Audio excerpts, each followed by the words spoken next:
Welcome back, everyone, to Collin Earl's The House of Grey. Whoa, Artorius is a beast on the football field. Hope those players he manhandled get to leave the medical wing soon. This week, the story so far goes something like this. With Artorius now on the Legion, after a fantastic tryout, things might be looking up for our trio.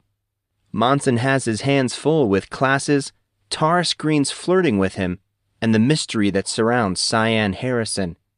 Despite the continuing onslaught of harassment from Derek Dayton and his groupies, Monson has developed a deeper friendship with Casey and Artorius. Now, if he could just figure out what to do about Artorius' girl obsession. Hold on tight for Episode 11.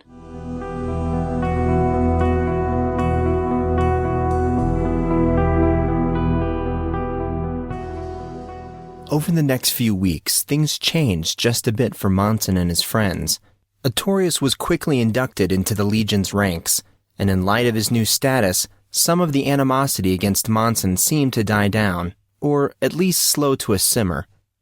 This improved Monson's everyday life at the school, even if it was just a slight difference. The various sports team members that were so enthusiastic about harassing him in the past seemed to find other things of interest, and eventually, they regarded him with indifference. He was still receiving all kinds of mistreatment from Derek and his groupies, many of which were on the football team. However, they were less aggressive these days as school and other pressures started to mount on the whole of the student body.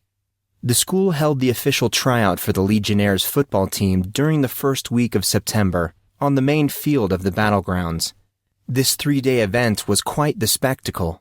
The lateness of the event did not seem to matter much as the tryouts were something of a formality, since most of the team was hand-picked by Coach Abel to begin with. Most of the student body attended the event since the school created a holiday for the occasion. Many people, including college recruiters, newscasters, and A-list celebrities, came out in droves as they cased the potential stars for this year's team. Monson showed up, as promised, and did his little PR dance, even though he was still upset with Coach Abel for what he attempted with Artorius. Despite this, he made a promise, and he was not one to go back on his word. His actual part was not all that eventful. He repeated the answers that he rehearsed in response to a few non-intrusive, totally expected questions.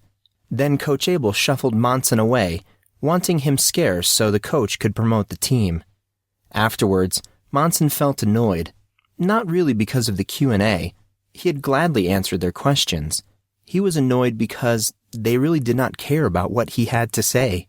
They seemed more interested in gawking at him than anything else. He also felt a stab of irritation when Coach Abel shot him a father-figure smile when some reporter asked about their relationship. Monson could not help but feel like a puppet in all this. It was not a feeling he enjoyed very much, even if he did agree to the deal. There was an upside to this agreement.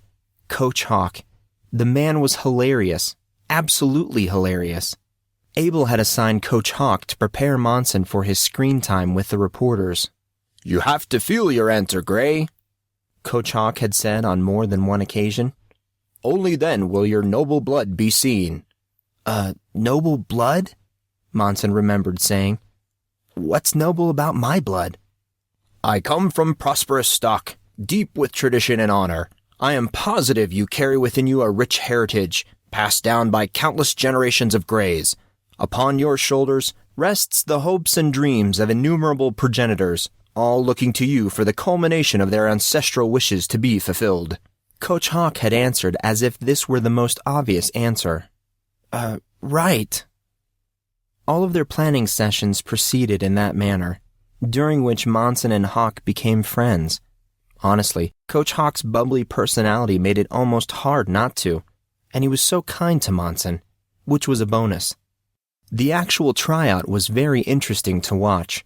Running drills, learning plays, and the countless repetition of movement made for an exhausting event. It was obvious it was all completely for show. This tryout was definitely more of a publicity stunt than an actual determining factor for avoiding the cut list. Corn flaunted the event in the hopes that the many people interested would make the trip to campus. Publicity. It was all about publicity. an opportunity to show the world a glimpse of this truly elite institution. It appeared to work. There were many people here. The players played hard. This may have been all fluff for the school, but to them it was still football. Monson grew tired just watching them. He had to wonder whether there was a real chance for Casey. The varsity squad felt well established in their respective positions. He had spent a great deal of time worrying about Casey. In the end, his concern was misplaced. Casey played very well, so well that even from the very beginning of the tryouts, it was hard not to notice him. The reason for his success was probably his speed. The boy could move unbelievably fast and displayed reflexes to match his quickness. More than once, he left other players totally in his dust. Many reporters noticed this ability. That, probably more than anything else, carried him all the way to the final varsity cut. Regrettably, he was finally let go in favor of a senior student. Casey was obviously better, but the boy was a 2-year starter and his father was on the board of directors for the school. Thus, Corin's politics reared its ugly head. Casey was not the only thing of interest during the tryouts. Damian Peterson also made an appearance, which seemed unexpected to most of the guests, as it was obvious that he was already on the team, and he was not much for public appearances. Monson was surprised when he showed up mid-morning on the second day of tryouts. Damian walked out of the massive tent-like structure reserved for authorized personnel only. He glanced around calmly as he surveyed the scene. From the crowd's expressions, you would have guessed that this was some awe-inspiring individual. Monson's view of Damian was gone the minute he walked out of the trailer, as the waiting media and fans instantly mobbed him. He felt excited about Damian's cameo for a multitude of reasons, the primary one being that this was the first time he was actually going to see the sports phenom, aside from that glimpse the first day of school. Granted, that was fairly recent, but still. Of course, this was not totally true, as they had competed against each other in the Knowledge Bowl. Since Monson could not remember that, he decided it didn't count. He found himself watching Damian out of simple curiosity. The kid had an unbelievable amount of hype as a student athlete. Active in baseball, basketball, and football, people speculated that he could go professional in any one of the three. Despite his underage, he was a regular at the hottest night spots in LA and New York, and supposedly occupied more covers of magazines than Michael Jordan. Monson had not known who Michael Jordan was, but Casey said it was a big deal. ESPN's local edition said that Damian Peterson's type of talent was born once in a generation, and this very talent would be responsible for 3 state titles in 3 different sports for Collin. All of this mattered very little to Monson. Sports? Psh, whatever. No, the thing that made him curious was that his mere association with Damian was the reason for much of his grief in the early days of school. He wanted to know about the guy himself. Was he as bitter as many of his classmates? How did it feel to have the world literally bowing down at your feet? What did the limelight do to you on a personal level? Interesting questions indeed. He hoped he might be able to find the answer to a few of them. Damian seemed confident, but not haughty, not like Derek. He spoke with reporters and teammates, always gently, smiling with a light, friendly expression. He seemed very likable, almost too likable if truth be told. He was also very good-looking, commanding the attention of just about everyone, male and female, wherever he went. No wonder the kid stayed out of sight. This kind of attention might be fun for a little while, but it must get old at some point. Monson also quickly found an added benefit to Damian's presence. Everyone left him alone. Apparently, at least for the time being, the scarred little freshman Horumvir was just not as interesting as the sports god. Monson did not mind. It was nice to get out of the spotlight. Damian was active, that much was certain. It seemed he was always doing something, talking to someone or going somewhere. He moved from group to group, greeting, shaking hands, and smiling absent-mindedly. All in all, Damian seemed just about perfect. Either that or he was a really good actor. Hours proceeded like this in a quasi-circus atmosphere with sports stars and A-listers mulling around the grounds. Artorius and Monson idled the time away watching Casey. Artorius was in constant chatter concerning the who's who of famous people, and it seemed to never end. Both remained on the side bleachers away from the throng until a sticky situation snuck up on them. Damien actually passed by right where they were sitting. It was like magic. 1 minute there was chatter and laughter, and the next, silence, as Damien stood not 10 feet from them. This was a tense moment for Monson, as he still was not sure how the sports star would react to him. Damien's eyes fell upon the two of them, despite the fact that he was attempting to divide his conversation amongst a half a dozen other people. Dirty blonde hair fell messily into hazel-brown eyes. His eyebrows were prominent, his jawline robust, and his stubble masculine. He reminded Monson of a much younger version of that actor who played Aragorn in that movie he saw in the hospital. Looking at Damien's face, he felt trickles of memory like melting wax permeate his consciousness. He was starting to remember the diamond. Damien turned towards Monson and Artorius, who were both staring like deer in headlights, and gave them a half wave. Then, turning back towards his gaggle of girls and groupies, he continued off towards a group of waiting reporters. "Was he waving at you or me?" Monson looked confusedly at Artorius. "I don't know. I don't know him personally. Do you?" "Not that I know of, but then again I thought I saw him wave after orientation, too." Artorius looked towards the still retreating Damien. "Weird." Damien's cryptic actions aside, the day passed with ease. Football players and famous people were interesting to watch, even if Monson did not know most of them.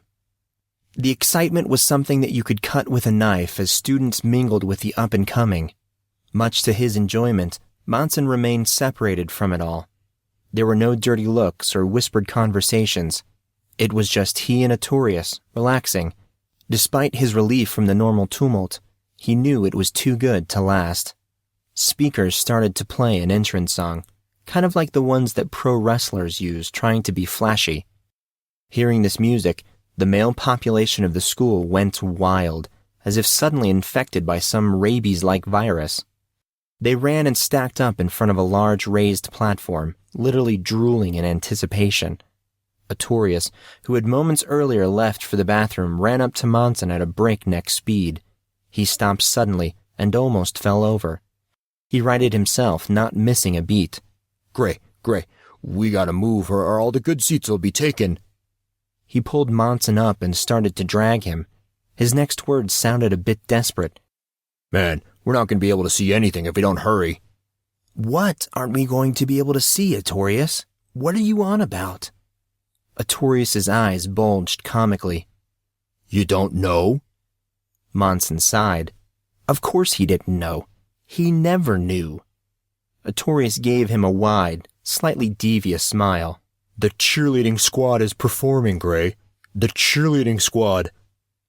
For what Monson could piece together after that, a cheerleading squad was a group of girls that went to the various sporting events and cheered for their school.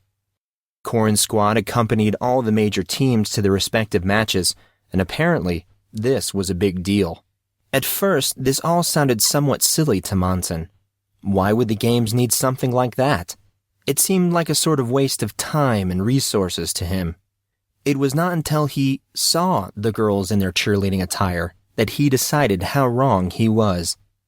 The girls wore short crimson skirts with gold trim, cropped higher than mid-thigh, showing off the strong tanned legs of the squad members.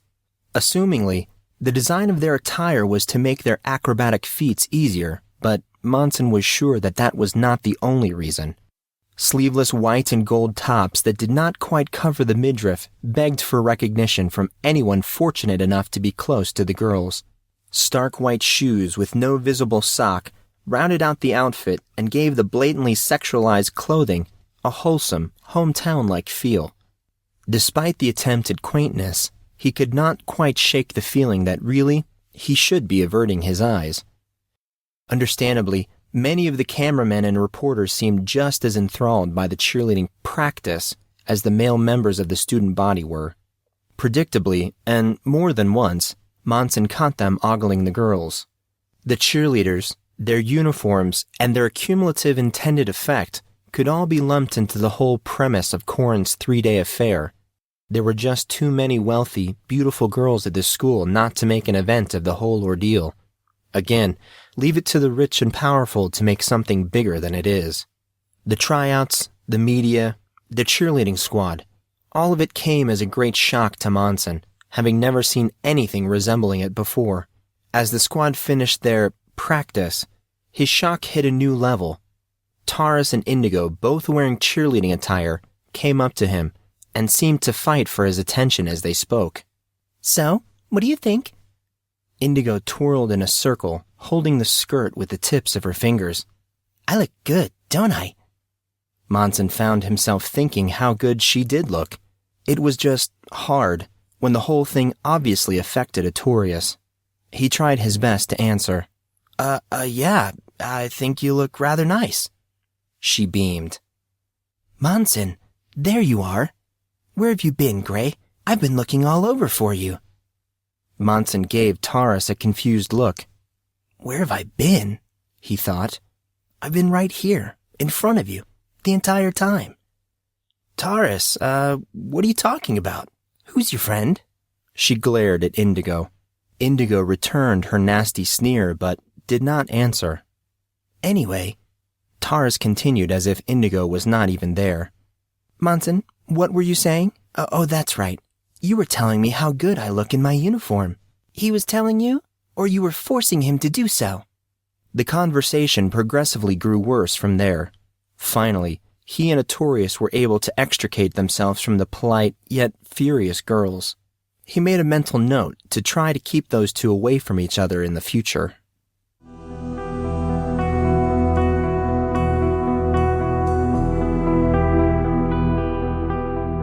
After the tryouts and the season openers for football, volleyball, and a variety of other sports, life settled down again and students were able to fall into a routine. By the time they had noticed, a whole month had passed without even batting an eyelash. "Please study these pictures for a moment," said Mr. Gatt one cold Friday afternoon in mid-October. "What do you see?" The class looked at the board in concentration. Another picture, similar to the one Mr. Gatt displayed the first day of class, sat in the center of the blackboard. A beautiful painting depicting two individuals, one male and one female, in the act of a romantic embrace, became the center of the class's attention. The painting was set in a forest, ripe with leaves, yet somewhat foreboding. The duo was in the exact middle of the frame, drawing attention to the center. The man wore a torn, bloody shirt, and while thin, he had an ample amount of muscle sculpted with rippling biceps and defined shoulders. His skin was dark gray and looked sickly. His eyes were a deep, blood red, and finely detailed. While the color threw the viewer off just a bit, you could see that they were soft and compassionate, maybe even humble. His disposition seemed passive, almost apprehensive, like he was unsure of the righteousness of his current embrace. Nevertheless, he held the woman close, cradling her as if she was the one thing he held most dear. He loved her. Monson was certain of it. This man, or whatever he might be, loved this woman with all his heart. The woman was memorable as well. She had striking beauty, with long, silver-black hair and proud, icy blue eyes. The expression she wore seemed torn, though the reason for this emotional discord seemed lost in the poetic translation. Why was she looking at him like that? What was she feeling? The woman's hand touched his chest, skirting the edges of the deep lacerations on his upper torso. Both their clothing appeared tattered, as if this meeting was accidental, in the midst of a battle. Streaks of fiery red, that was assumedly blood, trickled down massive white wings that flared from the woman's back like billowing clouds. "Who are these people?" Monson thought. Or better yet, what are they? A girl 2 rows down from Monson raised her hand to answer. Mr. Gatt pointed at her.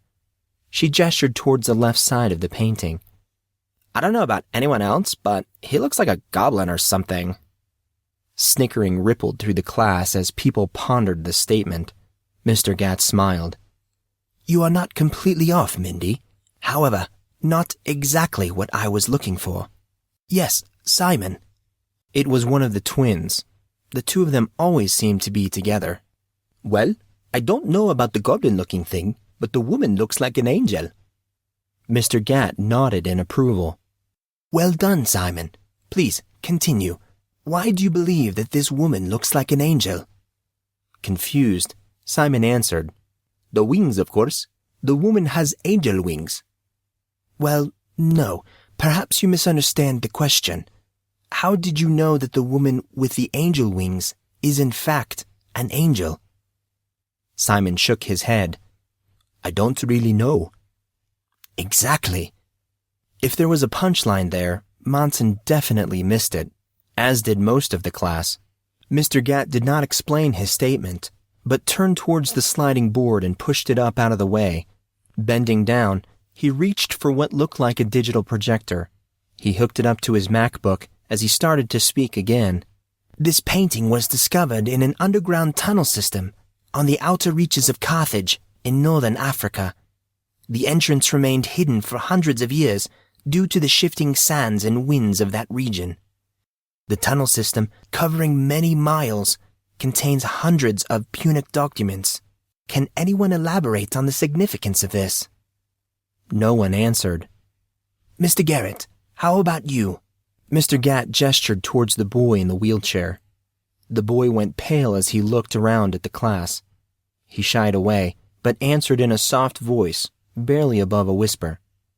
I'm sorry, Mr. Gatt. I don't have the slightest clue. Mr. Gatt looked disappointed. This was the boy's response every single time. An uncomfortable silence settled over the students. Monson, however, thought he knew the answer. He raised his hand. Yes, Mr. Grey.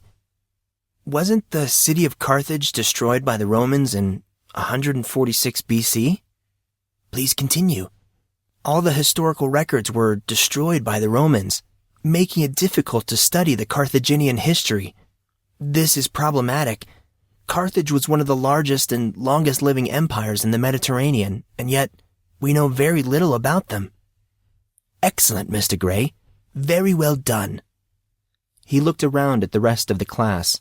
This discovery is one of the major finds of the 21st century, marking not only the end of a very long silence concerning the Carthaginians, but it may also show some indication that they may not have been as lost as originally thought. Silence ensued. Mr. Gatt continued. Mr. Grey, will you answer me another question? Monson hesitated. Okay, shoot. If I asked you to date this painting, what would your educated guess be? Monson looked at Taurus. She shook her head. Apparently she did not know any better than he did. He squinted his eyes and with all his mental might gazed at the painting. Something about it seemed off. He thought he knew what it was. It looks a great deal similar to that one you showed us the first day of class. I would guess it's from an adjacent period. Mr. Gatt smiled at this.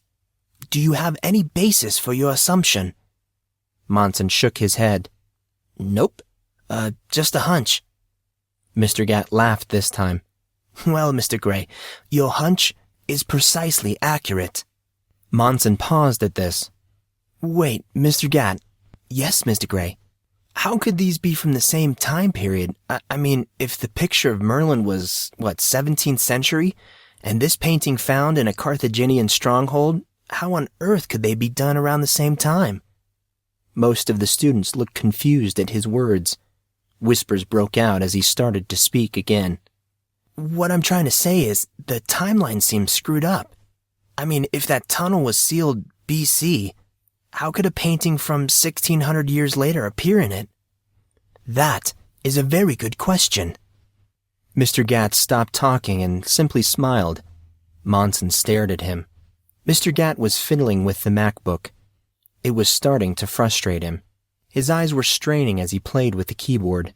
His taps on the keyboard were becoming progressively louder with each stroke. Oh, I do apologize for this. He looked at the class, his face apologetic. I have many talents. However, computers has never been one of them. The class was silent as they continued to watch. Suddenly, Mr. Gatt stepped back from the MacBook and stared at it. He looked as if he was trying to decide something. "Derek, will you please go and flip that second light switch for me?" Mr. Gatt motioned toward Derek, then towards the wall where the light panel was. Derek stood up and walked towards the switch. His glance shifted back towards where Monson and Tara sat. He gave Monson a sour look. Then, turning towards the light switch, he flipped it. The lights flickered off, and the old classroom became dark. "Thank you, Derek. That should do it. Please turn the lights back on." Derek flipped the switch again, and the lights came back on. Almost simultaneously, a flash came from the front of the room, as if one of the lights had burned out. At once, the class heard the chime of the MacBook, and light shot out from the projector. The whole thing confused Monson. Why did flicking the lights off and on turn on the computer? He stared at Mr. Gatt, who looked annoyed for some reason, though Monson could not figure out why. The computer was on, right?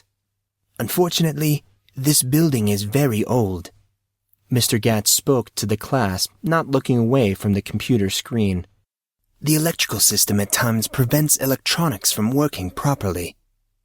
The bell abruptly rang, and Monson caught a glimpse of the image projected on the screen. A humanoid, skeletal-looking figure, who was propped against a grainy wall in a dark, sandy-looking room, flashed across the screen before the projector faded to black. The picture looked like it was underground. He thought humanoid because the skeleton looked like it had extra limbs. Maybe it was deformed. He pictured the image in his mind. It reminded Monson of those human-looking monkeys that scientists claim to be the ancestors of the human race, the whole missing link thing. Maybe this was another long-forgotten race of early developed humans. He cocked his head as he reviewed the picture in his mind. He was not one to put much stock into that whole evolution thing, but maybe it had some truth to it. Who knew? Students started to move, packing up their things. Taurus, like always, lingered for a moment. That is, until Derek came striding over. It was like clockwork. Derek would show up. She would smile as he attempted to engage her in conversation, all while letting her fingers fly on the keypad of her phone. Seconds later, a text would appear on Monson's phone about how distasteful she found him. Texting had become the primary mode of communication for he and Taurus. In fact, ever since Artorius' tryout, the little flying envelopes came non-stop.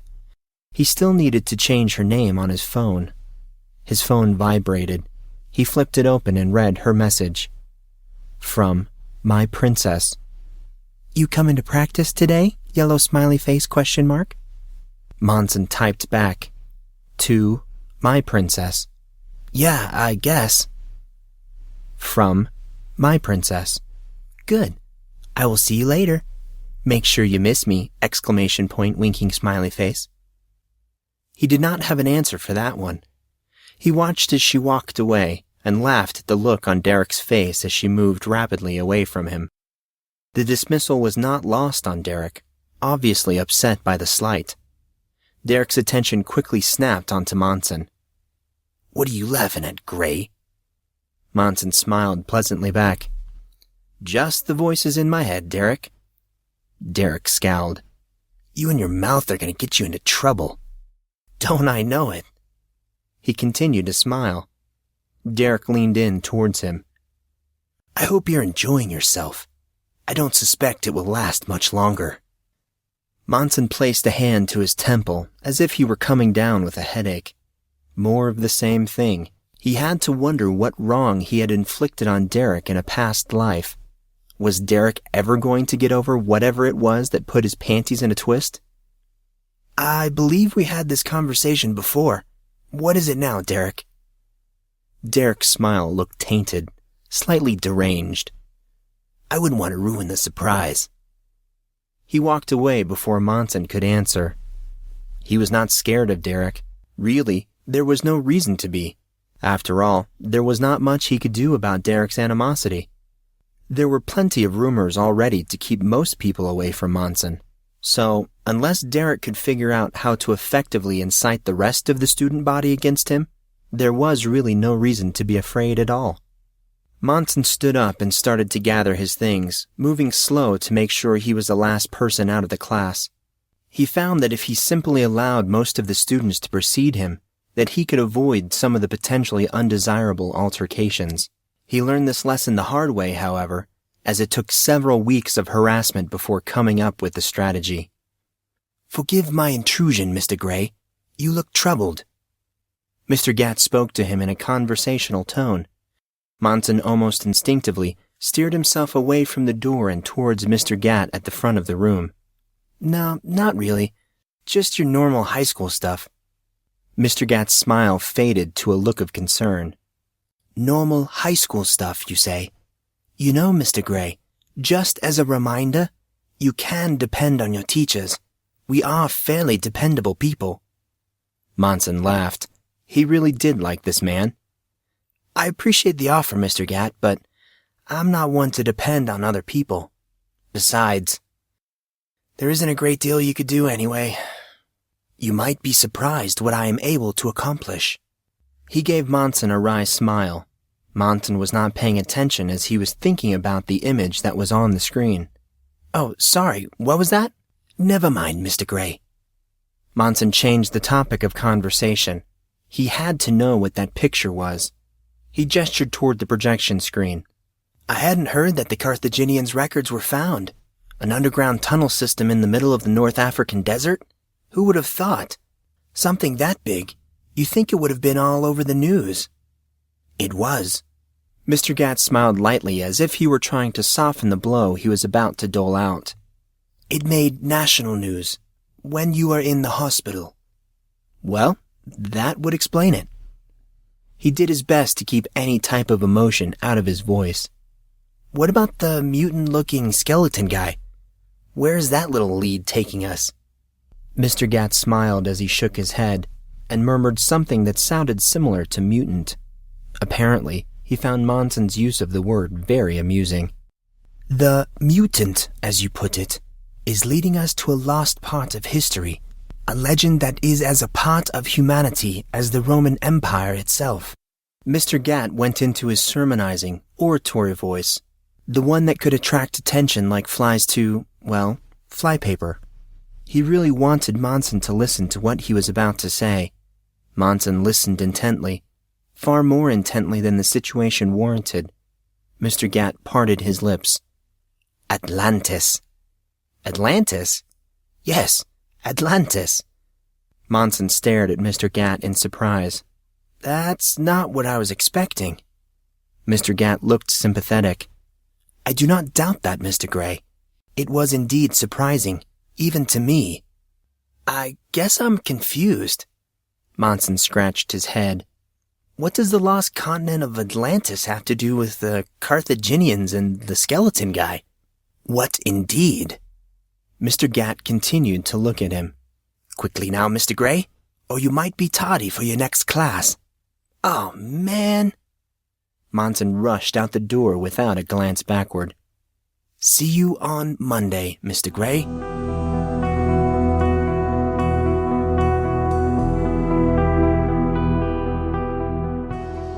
Monson ran out the door of the building, down the path, and cut through the foliage surrounding the immediate area, though he did not get very far. He ran straight to where two pathways merged and was about to take the corner wide, but stopped when he heard voices. Hastily, he flattened himself against the bush wall. "Could you give me back my book, please?" He recognized the boy in the wheelchair's voice. "I'm doing you a favor, Grayson. You aren't ever going to be cool if people see you reading Star Wars novels all the time." Monson's lips pursed. "Derek." There was laughing all around. From the sound of it, there were more than just Derek and the boy in the wheelchair. "I think I'm okay with people thinking I'm uncool." Grayson's voice sounded meek but calculating, much like that first day when he caught Monson spying on that girl. Oh, that girl. He never did find out who she was. "Focus," a voice screamed in his head. He ripped his attention back to the conversation. "Grayson, I don't think you understand the significance of what I'm asking you, not to mention the benefits involved. Derek's voice sounded like he was quickly growing annoyed. He was so easy to read. And I told you already. Grayson sounded annoyed as well. I don't know anything more than you do. Derek sighed loudly, almost theatrically. He snapped his fingers. There was tearing noises, and the sound of pages fluttering in the wind. My patience is wearing thin, Grayson. Bring me what I'm looking for, or things are going to get ugly. I told you I don't have... There was the sound of something smacking skin, like a stick slapping a flat surface. Then, silence. Monson felt stunned. Did Derek just hit him? He whispered to himself. I want that information, Grayson. You have no idea how badly I need it. Monson started to walk out from behind the bush wall. Enough was enough. He strolled towards Grayson, Derek, and two of his goons. It was only a moment until they noticed him. He did some quick thinking and picked up his pace. Hi. Hey, Grayson. There you are. He tried to make his voice slightly winded, as if he had been running a long distance. Hey, thanks for waiting for me. Oh, hey, Derek. It was evident that Monson's appearance surprised them all. He could see it written all over their faces. Grayson recovered quickly and started to play along. He smiled as he looked at Monson. The left side of his face was red and looked like it was starting to swell slightly. He answered with a calm, controlled voice. Jeez, Monson, what took you so long? I was waiting for you. Monson thought quickly. Yeah, sorry. Mr. Gatt needed to ask me something. He's on his way down here so we can, all go together. Derek and his goons were shifting around, obviously uncomfortable with this sudden turn in events. Surprisingly enough, Derek turned towards Monson. Yeah, Derek? Monson looked at him. Nothing. I just wanted to imprint your image on my mind. He turned from Monson and addressed Grayson. You've got 4 days. With that, he walked off, his goons trailing behind him. Monson watched them walk away, then, rounding on Grayson, he started to speak. Grayson cut him off. You really don't want to know. Oh, come on. I just walked into a scene straight out of The Godfather. Don't tell me not to ask. Grayson's demeanor changed slightly. He stared down towards his feet. You can't help me, Monson. It'll just get worse if you do. Monson glared at him. Something about you just isn't right. You know that? Grayson looked at him as if he did not understand. Why, whatever could you mean? Monson detected a hint of sarcasm. Never mind. He let out a deep breath and looked in the direction of his next class and then back at Grayson. There was something he had to do before he could leave. Monson Grey. He offered his hand. Grayson did not take it, but looked at him with a curious expression. We never did introduce ourselves. It's been driving me nuts. Grayson laughed, sounding genuinely amused. Grayson Garrett. He took Monson's hand. Nice to meet you. They shook hands for a brief moment, then let go, still smiling. Grayson spoke up. Don't you have gym now? Monson blanched. In the excitement, he totally forgot about his 6th period. He could kick himself. This was the 2nd time in like 10 minutes. How did that happen? He laughed. Yeah, I better go. He turned to leave, but then stopped again. You better put some ice on that eye. It's, starting to swell. I'll do that. Monson started off again, almost running towards the gym. What a weird encounter. Derek and Grayson? What could they have been talking about? He thought. Thoughts continued to bounce around in his head when he remembered something. Wait. He stopped and turned around. He searched for Grayson. Grayson? He spoke out loud to himself. How did you know what class I have next?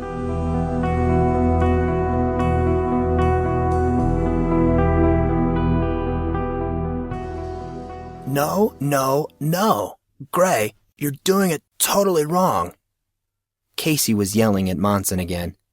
Casey might have been a brilliant fighter and fencer, but he was a terrible teacher.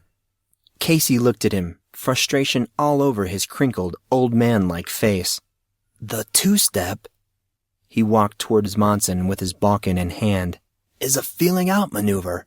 It isn't anything decisive. They were in gym now, going through the beginning forms of a sword-fighting style called Ja-No. Monson was having a difficult time with one of the style's first and most important moves. Called the two-step, this move was the current bane of Monson's existence. Unfortunately, they could not just move on, as the two-step was the base for everything else in the Ja-No. The fencing lesson came out of nowhere as Artorius' idea. He, like Casey, thought that Monson moved like a fencer, and therefore wanted to see where lessons would take him. Monson had been learning the style for about a month now, and contrary to initial speculation, he found out quickly that he did not have any talent for it. Time was also an issue. They never seemed to have enough time. They would start, and then the period would end.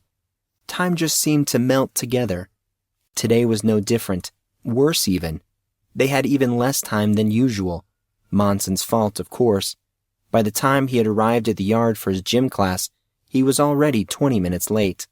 He really needed to stop blowing things out of proportion. He thought of Grayson. He sighed. Back on the pathway between the yard and Mr. Gatt's classroom, he realized that there could be any number of reasons Grayson could know that he had 6th period gym. Just being stupid, he told himself. Stop being so paranoid. After this self-inflicted verbal lashing, he had run full out towards the yard, moving to make up for lost time. Casey and Artorius were only a little annoyed at having to wait for him, but were quickly pacified when he relayed what happened between Grayson and Derek. He did not tell them the whole story, however, as they really needed to start their practice. Currently, Casey was going through the beginning maneuvers of the two-step and its footwork. Monson Grey, that's the most horrible two-step I've ever seen. Casey moved slightly to pop Monson on the head. Monson blocked him with his own balkin. Bite me, Casey. This is hard. Artorius chuckled. You were one to talk, Casey. Do you remember when I was teaching you the two-step? You weren't so cocky then. Casey flushed slightly at Artorius' comment, but then shot back. Yeah? And who's better now? Artorius waved a huge hand. Details, details. He stood up. Let me show you, Grey. Artorius walked forward, an unbelievably long sword in his hand. This sword was black and looked a bit thicker than Monson and Casey's. Monson found out in some of their first lessons that this was not a balkin at all, but another type of mock blade called a subarito. The subarito was to the norachi what the balkin was to the katana. The subarito and balkin were the practice weapons made in the likeness of their deadlier counterparts. The subarito was quite a bit longer and heavier than the balkin, and carried the disadvantages that came with increased size and weight. This did not bother Artorius, however. He was so strong that the extra length of the blade helped him to counter the speed of someone like Casey. As his two friends squared up to one another, Monson thought of what it would be like if they were using real swords. It was not something he wished to find out. The sound of Artorius' voice jarred Monson out of his contemplation. The two-step initiates contact, which allows for a variety of different interactions, depending on how your opponent reacts to you feeling him out. Monson was listening properly now. For example, Artorius took 2 quick steps towards Casey, making 2 quick thrusts towards his chest. Casey blocked the blows by sweeping his blade in front of his body, his blade pointed downward. Artorius stopped. Did you see what happened there? Monson nodded. Good. As you saw, Casey did some simple, light cross-body blocks that were strong enough to block my larger weapon. Yeah, I see that. He continued to look at the two. What I don't understand is why that move would be so important. Artorius looked at him thoughtfully, as if he was trying to formulate an answer. Let me ask you this, Grey. If you were in a fight, what would you rather do? Attack or defend? Monson thought about it. Something about the words attack and defend stirred something inside him. Defend, I suppose. Artorius smiled lightly, like this was the answer he was expecting. Now, what would you say if I told you that there was no such thing as attacking or defending? Okay, now Monson was thoroughly confused. What are you talking about? That doesn't make any sense. It does. That's the idea behind the two-step. There is no attacking or defending. There's just fighting. Existing as one with your blade. Monson simply stared at Artorius. Artorius stared back, a knowing expression on his face, as if he knew exactly what Monson was thinking. Artorius walked towards the center of the mat. Settling into a two-handed, en-garde stance, he started to speak, taking an overhanded swing with every completed phrase. There is no good. There is no evil. Only me and my blade. I do not attack. I do not defend. I stand and I call. Only me and my blade. Flow with the crests of burning ice and cooling fire. I stand as one. Only me and my blade. He stood, eyes closed, waiting. His voice boomed. Attack me, Grey. What? Attack! Monson did so. Just like in practice, he flashed forward, bringing his mock blade down at an angle, as if to cut Artorius from shoulder to hip. Artorius' eyes popped open, and he met the blow with an exact opposite attack. The two wooden blades connected with a resounding crack. They did not repose, but pushed against each other. Artorius, using his size to his advantage, pushed Monson back. Monson breathed deeply as something akin to bloodlust started to surge through his veins. He tried to control the impulse. This seemed to happen every time he sparred. His hands started to ache and his blood started to boil. It was hard for him to concentrate when it happened. He tried to calm himself down. He squared up to Artorius. He leaned to shift most of his weight on his back foot, holding his blade in a two-handed grip perpendicular to his shoulder, his arms cocked above and below it, the tip pointing towards Artorius. He attacked again, this time with the two-step. Two thrusts aimed towards Artorius' chest. It was over in an instant. Artorius parried the first blow, but not the second. Instead, his massive blade met Monson's, and he pressed the attack, shifting his body to the inside.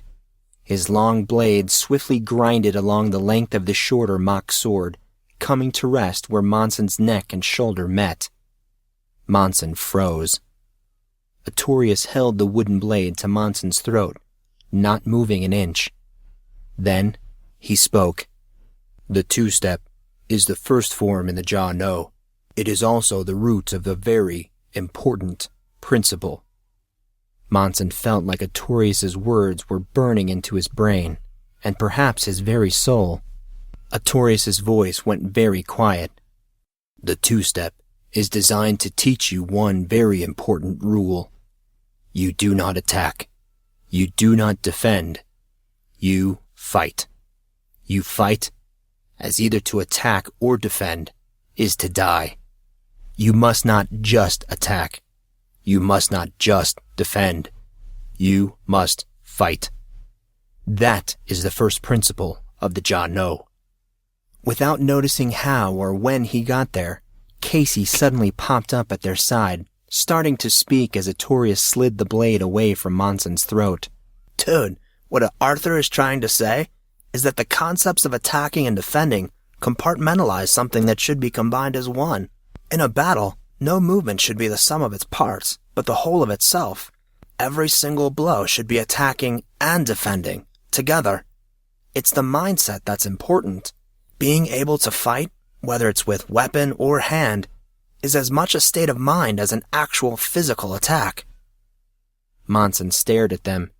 He thought he understood, but something about the concept was not ringing true. Okay, so if the state of mind is so important, why do we go through the motions so much? Wouldn't the first principle of the Jah No imply that we should focus on our state of mind? Artorius and Casey gaped at him. Monson was surprised at their reaction. What'd I say? You know, Grey, you never cease to amaze me. Artorius shook his head. Why's that?